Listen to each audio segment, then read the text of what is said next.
Ang Setyembre 11, 2001 na pag-atake ng Al-Qaeda ang itinuturing na pinakamalala at pinakamatinding terorismo sa kasaysayan na nagdulot ng malawakang pagkawala ng buhay. Ibinunyag ng pangyayaring ito ang malaking kakulangan sa intelihensya, lalo na sa mahina o kulang na komunikasyon ng mga ahensya at kakulangan sa pagtukoy ng banta mula sa desentralisadong jihadist na grupo. Dahil sa mga karumal-dumal na krimen, gumamit ang intelihensya ng mas agresibo at lihim na taktika para agad mahuli ang mga pangunahing target. Layunin nilang mangalap ng impormasyong agad magagamit, iniiwasan ang legal at diplomatikong proseso na posibleng magpabagal sa operasyon at magdulot ng panganib ng pagtagas. Sa buong kaalaman at pahintulot ni Noy Pangulong George W. Bush, itinatag ng CIA ang mga black site, pansamantalang pasilidad kung saan ikinulong at ininteroga ang ilang kilalang terorista na may kaugnayan sa mga pag-atake noong Setyembre 11. Mga teknik para makuha ang mahalagang impormasyon at mapigilan ang susunod na pag-atake ng Al-Qaeda. Di agad isiniwalat ang nangyari at lokasyon ng mga pasilidad na ito nalaman lang makalipas ang maraming taon. Sa video na ito, tatalakayin natin ang mga black site, ang mga teroristang nakakulong doon at ang kontrobersyal na pinalakas na teknik ng interogasyon na ginamit para makuha ang impormasyon. Maligayang pagdating sa Wars of the World!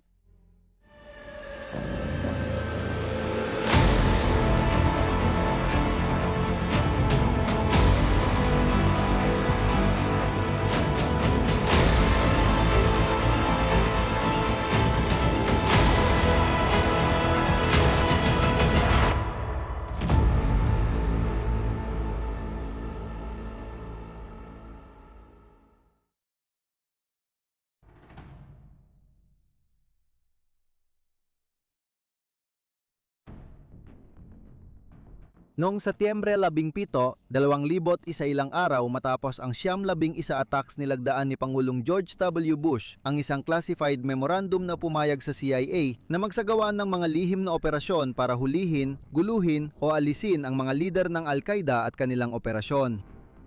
Ang memorandum na ito ang nagbigay ng legal na basihan sa lihim na detensyon sa labas ng US gamit ang kapangyarihan ng Pangulo bilang Commander-in-Chief para sa pambansang seguridad na hindi sakop ng mga limitasyon ng panahon ng kapayapaan.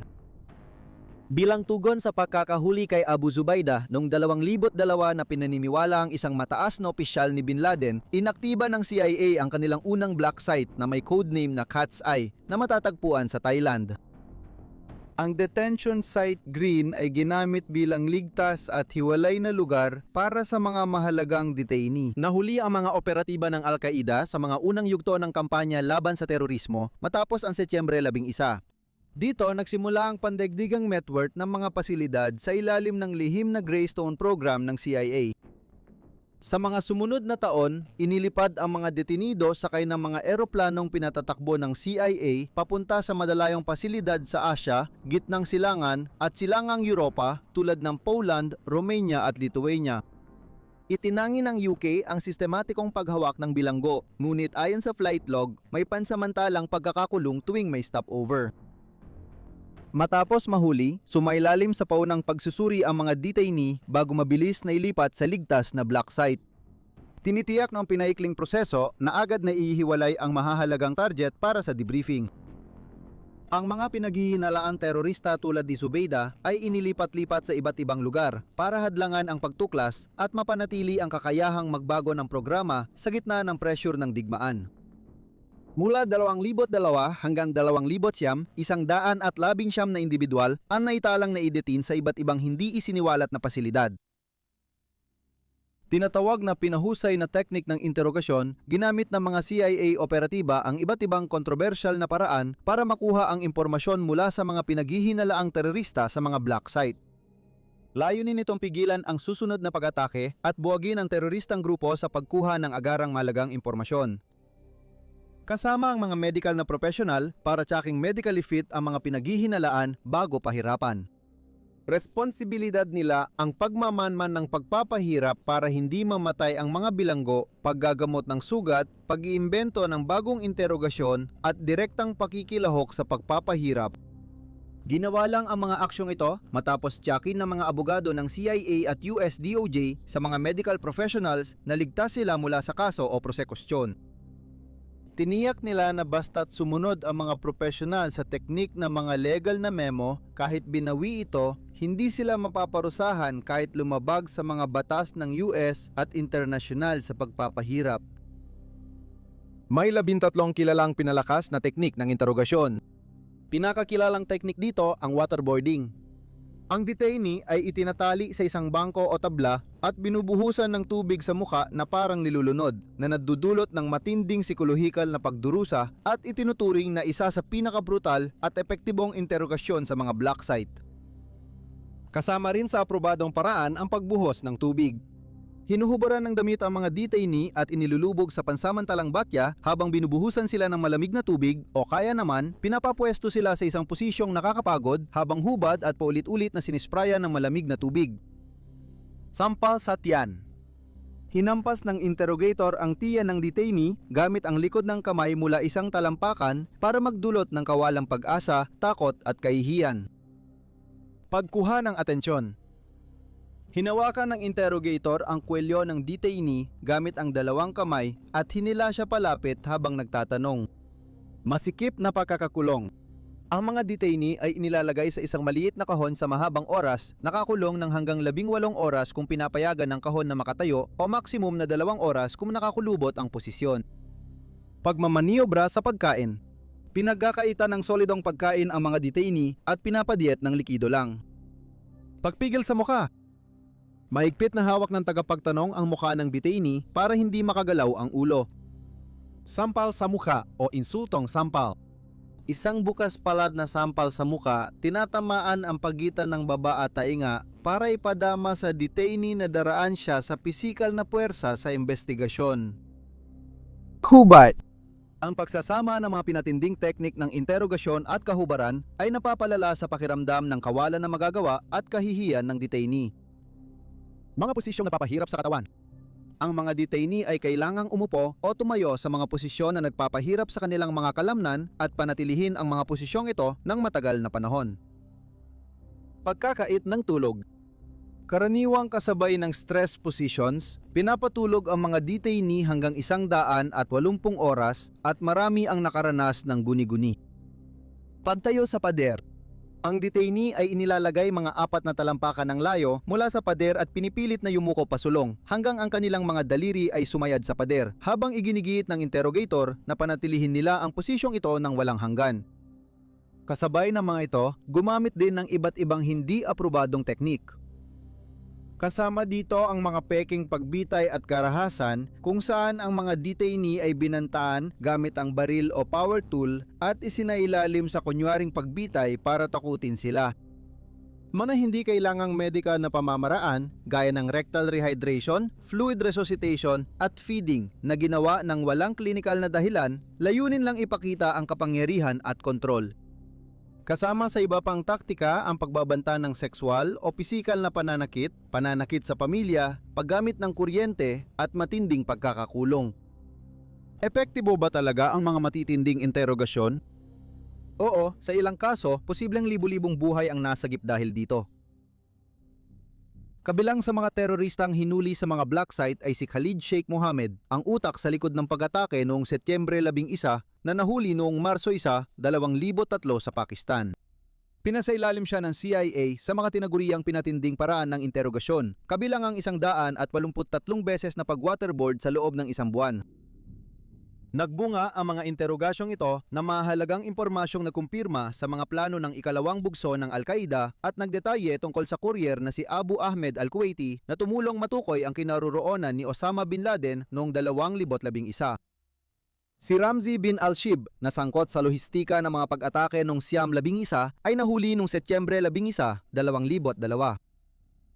Ang kanyang mga interogasyon ay nagbunyag ng mahahalagang ugnayan sa pagitan ng mga nagplano at ng kanilang mga tagapundo, pati na rin ng impormasyon tungkol sa komunikasyon ng Al-Qaeda na tumulong upang mapigilan ang mga karagdagang pag-atake.